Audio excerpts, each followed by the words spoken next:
Guys, welcome to be banker. स्वागत है आपका आज की क्लास में। आज की वीडियो में मैं हूं प्रीति मैम और आज मैं लेकर के आ गई हूं आपके लिए एक और नई जबरदस्त वाली क्लास।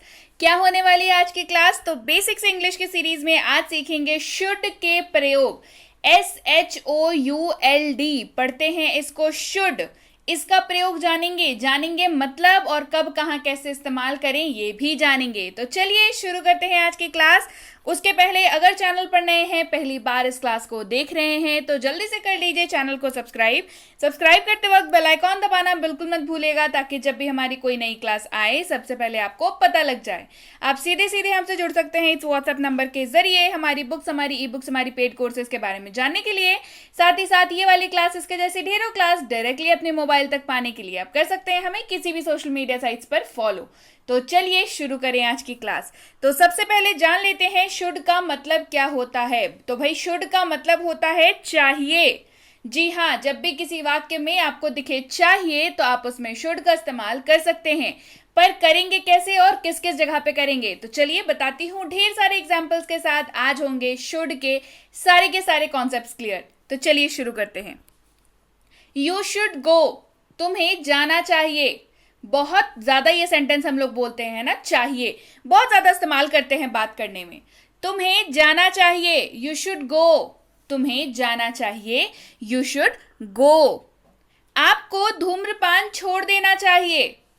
आपको धूम्रपान छोड़ देना चाहिए, you should quit smoking. Smoking मतलब धूम्रपान, है ना, नहीं करना चाहिए। You should quit smoking.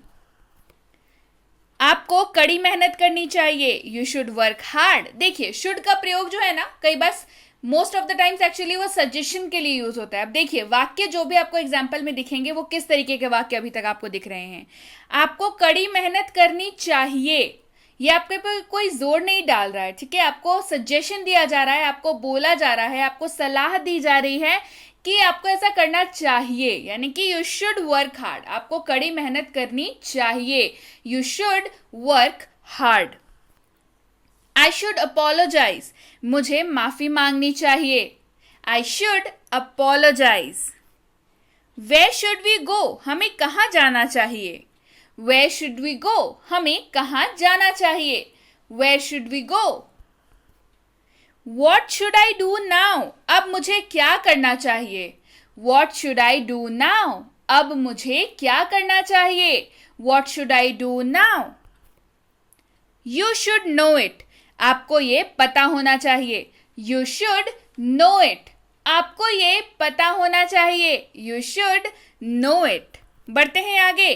How should I know? मुझे कैसे पता होना चाहिए।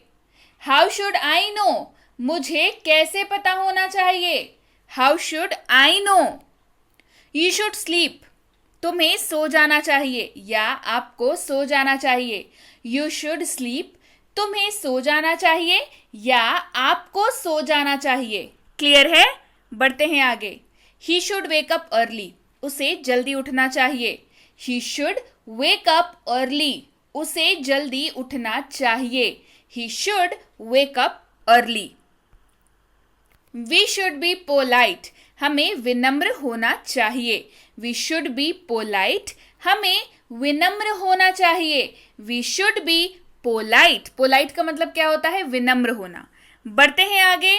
शी शुड स्टडी, उसे पढ़ाई करनी चाहिए। शी शुड स्टडी, उसे पढ़ाई करनी चाहिए। She should study.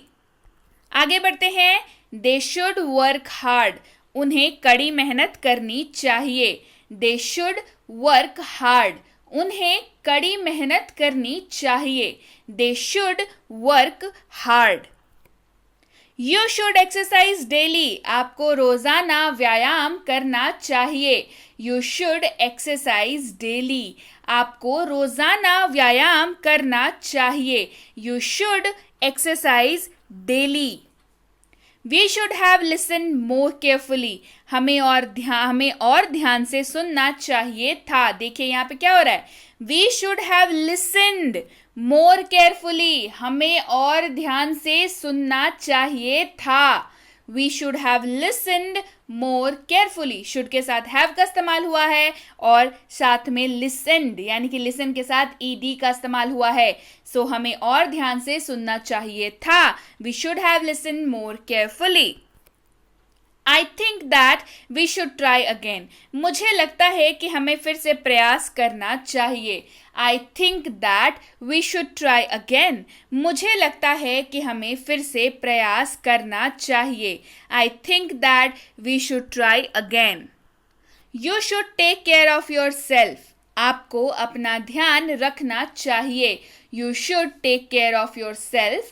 आपको अपना ध्यान रखना चाहिए। You should take care of yourself. Clear है? बढ़ते हैं आगे। You should always do your best. आपको हमेशा अपना सर्वश्रेष्ठ प्रदर्शन करना चाहिए यानी कि अपना बेस्ट देना चाहिए, है ना? You should always do your best. बढ़ते हैं आगे। You should tell him the truth. आपको उसे सच बताना चाहिए। You should tell him the truth. आपको उसे सच बताना चाहिए। You should tell him the truth. Clear है? बढ़ते हैं आगे। They should have arrived by now. उन्हें अब तक आ जाना चाहिए था। They should have arrived by now. उन्हें अब तक आ जाना चाहिए था। They should have arrived by now. Clear है? चलिए बढ़ते हैं आगे। We should obey our parents. हमें अपने माता पिता की बात माननी चाहिए। We should obey our parents. हमें अपने माता पिता की बात माननी चाहिए। We should obey. obey का मतलब क्या होता है? मानना, फॉलो करना, सुनना, समझना। क्लियर है? We should obey our parents. हमें अपने माता पिता की बात माननी चाहिए। We should obey our parents. बढ़ते हैं आगे। यू शुड ओबे योर टीचर्स। आपको अपने शिक्षकों की बात सुननी चाहिए। यू शुड ओबे योर टीचर्स। आपको अपने शिक्षकों की बात सुननी चाहिए। यू शुड ओबे योर टीचर्स। बढ़ते हैं आगे। You should not have said that. आपको ऐसा नहीं कहना चाहिए था। You should not have said that. आपको ऐसा नहीं कहना चाहिए था। You should not have said that. Clear? बढ़ते हैं आगे। We should always obey rules. हमें हमेशा नियमों का पालन करना चाहिए। Rules मतलब नियम, obey मतलब पालन करना, सुनना। We should always obey rules. हमें हमेशा नियमों का पालन करना चाहिए। We should always obey rules. Clear? बढ़ते हैं आगे। Should I wait for you? क्या मुझे आपका इंतजार करना चाहिए? Should I wait for you? क्या मुझे आपका इंतजार करना चाहिए? Should I wait for you? I should have come earlier. मुझे पहले आना चाहिए था। I should have come earlier. मुझे पहले आना चाहिए था। I should have come earlier. Clear है? सो यस गाइज, ये थी आज की क्लास कैसी लगी कमेंट करके ज़रूर बताइए। काफ़ी ज़्यादा इंपॉर्टेंट वाली क्लास थी, शुड के प्रयोग जानने वाली क्लास थी। काफ़ी इंपॉर्टेंट है। शुड के प्रयोग हम लोग हमेशा ही स्पोकन इंग्लिश में करते ही रहते हैं, तो अगर आपको शुड के प्रयोग समझ आ गए तो बहुत बड़ी बात हो जाएगी, आप अच्छे से अंग्रेजी बोल पाएंगे, है ना। तो आज शुड के सारे कॉन्सेप्ट हो गए हैं क्लियर। तो वीडियो तो पसंद आई ही है तो लाइक कर दीजिए, शेयर कर दीजिए, और अगर अभी तक चैनल को सब्सक्राइब नहीं किया है तो जल्दी से कर लीजिए। इसके साथ ही आप सबके लिए है गुड न्यूज़, बहुत जल्द लाने जा रही हूँ 3 किताबें बैक टू बैक। आप ही सबकी रिक्वेस्ट पे, कि आप ही सब कह रहे थे मैम जो आप पढ़ाते हो उसकी बुक्स चाहिए, तो लीजिए भाई 3 किताबें लॉन्च करने जा रही हूँ एक साथ। एक होने वाली है हेल्पिंग वर्ब्स के ऊपर बेस्ड, एक होने वाली है डीएलएस यानी कि डेली लाइफ सेंटेंसेस के ऊपर बेस्ड, एक होने वाली है शब्दों के ऊपर based, DLW daily life words के ऊपर बेस्ड। तो ये तीनों किताबों में से आपकी फेवरेट बुक कौन सी होने वाली है मुझे कमेंट करके जरूर बताएं। इसके साथ ही ये हमारी फ्री स्पोकन इंग्लिश कोर्स, जी हाँ 60+ वीडियो लेक्चर्स इसमें आपको मिलती हैं। फ्री कोर्स है बिल्कुल, आपको मिल सकती है। आपके इस व्हाट्सएप नंबर पे आप मैसेज करके इसको मंगवा सकते हैं। नाम है इसका 6.5 घंटे में अंग्रेजी बोलें। तो आपको करना क्या है, बस व्हाट्सएप करके भेजना है कि मुझे 6.5 घंटे में अंग्रेजी बोलें की कोर्स चाहिए। आपको ये हमारी टीम द्वारा भेज दी जाएगी। इसी कोर्स पर बेस्ड ई बुक की फ्री सैंपल भी आपको मिल सकती है। कैसे करना होगा, व्हाट्सएप आपको कि मुझे 6.5 घंटे वाली कोर्स की सैंपल ई बुक भी चाहिए। ये सब आपको भेज दिया जाएगा हमारी टीम द्वारा। 60+ वीडियो लेक्चर्स है, पूरी की पूरी कंप्लीट कोर्स है, होमवर्क दिया हुआ है, तो डेफिनेटली आप इस कोर्स को देख करके आराम से अंग्रेजी बोलना सीख सकते हैं। आपको प्रैक्टिस करनी होगी, होमवर्क बनाना होगा, कंप्लीट पैकेज है, तो जल्दी से देर किस बात की है, ये कोर्स को अभी अपने लिए मंगवा लीजिए अपने फ़ोन पर अभी। इसके साथ ही अगर आप हमसे जुड़ना चाहते हैं हमारे premium WhatsApp spoken English course पे, तो इसकी इंक्वायरी आप इस नंबर पर कर सकते हैं। भाई अब जान लीजिए इंक्वायरी किस बात की करनी है। जितनी भी आपकी क्वेरीज हो ना, जैसे कब कब कोर्स आएगा, क्या रूटीन है, कितने दिनों का है, क्या करना होगा आपको नोट्स कैसे मिलेंगे, आपको होमवर्क कैसे चेक होगा, आपको डाउट आएगा तो कैसे क्लियर होगा, ये सारी बातें व्हाट्सएप पे क्लियर कर लीजिएगा। इसके साथ ही ये पूछना बिल्कुल मत भूलिएगा कि इस कोर्स की अगली बैच जो है वो कब शुरू हो रही है। क्लियर? इसके साथ ही ये है बेसिक इंग्लिश ग्रामर कोर्स, यानी कि वही बेसिक वाली कोर्स ग्रामर की जिसकी आपको तलाश थी। जी हाँ, ये वही इंग्लिश की ग्रामर की बेसिक वाली कोर्स है जहाँ पे जीरो से सिखाया जाता है। आती है ना रिक्वेस्ट, आपको लगता है ना कि अरे जीरो से सिखाने वाली कोर्स कहाँ मिलेगी, बिल्कुल यहीं पे मिलेगी, आप सही जगह पे हैं। जीरो से सिखाने वाली, जीरो से ग्रामर सिखाने वाली कोर्स है ये, तो इसके लिए इंक्वायरी आप इस नंबर पर कर सकते हैं। बिल्कुल जीरो से इसमें ग्रामर कराई जाती है, बेसिक्स जो है ग्रामर के वो पूरी तरीके से आपके कवर कर दिए जाते हैं। आप हो जाते हैं बेसिक में बिल्कुल मजबूत, यानी कि नींव हो जाती है बिल्कुल मजबूत, और आप रेडी हो जाते हैं एडवांस लेवल के ग्रामर के लिए। क्लियर? और ये है basic English grammar for kids. भाई बच्चों को ग्रामर सिखाना बच्चों का खेल नहीं होता। जी हाँ, उनसे पूछिए जिनके घर में बच्चे हैं, उन्हें पता होगा। लेकिन अब ये चीज़ आसान है क्योंकि बच्चों के लिए बी बैंकर लेकर के आया है basic English grammar for kids, जो कि स्पेशली डिजाइंड कोर्स है छोटे बच्चों के लिए, साइकोलॉजिकली डिजाइंड है, जिसमें बच्चों को खेल खेल में इंग्लिश ग्रामर सिखाया जाता है। उन्हें बोरियत नहीं होती, जिसकी वजह से वो बहुत ज़्यादा देर तक पढ़ पाते हैं, समझ पाते हैं चीज़ों को, इंटरेस्टिंग तरीके से काफ़ी उनको समझाया जाता है, तो वो बड़ी आसानी से समझ जाते हैं।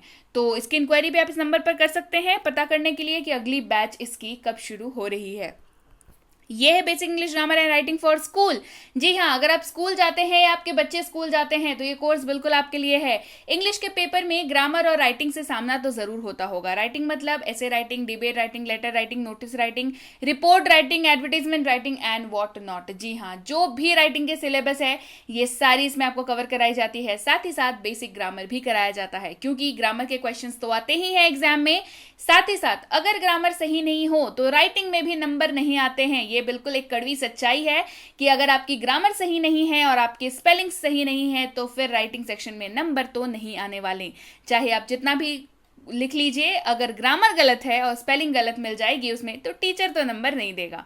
लेकिन इस कोर्स को करने के बाद आपकी ग्रामर सुधरती है, जिसके वजह से आपकी राइटिंग स्किल्स ऑटोमेटिकली इंप्रूव होती है। साथ ही साथ हमारा साथ जो बनाता है आपको राइटिंग स्किल में बिल्कुल पारंगत, और आपको आते हैं बिल्कुल भर भर के नंबर। तो जल्दी से इंक्वायरी कर लीजिए, पता कर लीजिए इसकी अगली बैच कब शुरू हो रही है। और अगर आप वाकई एक सीरियस एस्पिरेंट है जो किसी भी ऐसे कॉम्पिटिटिव एग्जाम की तैयारी कर रहे हैं जिसमें अंग्रेजी पूछी है, तो ये कोर्स बिल्कुल आपके लिए है। चाहे हो आपका आरसी यानी कि रीडिंग कॉम्प्रिहेंशन, चाहे हो ग्रामर यानी कि बेसिक वाला एडवांस वाला दोनों, चाहे हो आपकी वोकैबुलरी यानी कि शब्द, और सबसे ज्यादा जरूरी क्वेश्चंस, बेसिक पे भी बेस्ड ढेर सारे क्वेश्चंस, एडवांस पे बेस्ड ढेर सारे क्वेश्चंस, और आप जिस भी एग्जाम की तैयारी कर रहे हो उसको पॉइंट ऑफ व्यू उसके ध्यान में रखते हुए उस पे बेस्ड ढेर सारे क्वेश्चंस। तो बताइए इतनी सारी चीजें करने के बाद क्या नंबर नहीं आएंगे या कट ऑफ नहीं क्लियर होगा? ऐसा तो हो नहीं सकता। जल्दी से इस नंबर पर इंक्वायरी करिए, पता कर लीजिए इसकी अगली बैच कब शुरू हो रही है। इंक्वायरी करते वक्त बस ध्यान रखें कोर्स का नाम लिख करके इंक्वायरी भेजें, ताकि हमारे प्रतिनिधि आप तक सही समय पर सही जानकारी पहुंचा पाएं। जानकारी मिलने में लगभग 12 से 48 घंटों का वक्त लग जाता है, तो कृपया प्रतीक्षा करें। और अगर मैसेज कर दिया है तो बिल्कुल निश्चिंत हो जाएं, आपको रिप्लाई जरूर मिलेगा। Clear? So yes guys, that's it for today. Thank you so much for watching. Be with Be Banker, empowering lives through knowledge. Thank you so much for watching. Stay tuned to Be Banker.